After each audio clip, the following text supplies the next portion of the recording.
Hi, my name's Hannah Hackett. I work for Clean Energy Connections. We're a small team, but we've joined a big partnership with the following entities for a few month long project to engage with the public of New Brunswick in terms of the clean energy transition that we're a part of.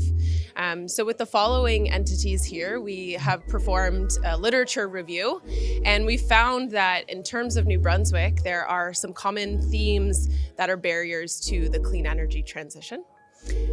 So the following themes that are listed here are what we're trying to engage the public of New Brunswick in. So as we join the port of Belledune, we're looking for feedback from the public on how we can improve on certain barriers to the clean energy transition.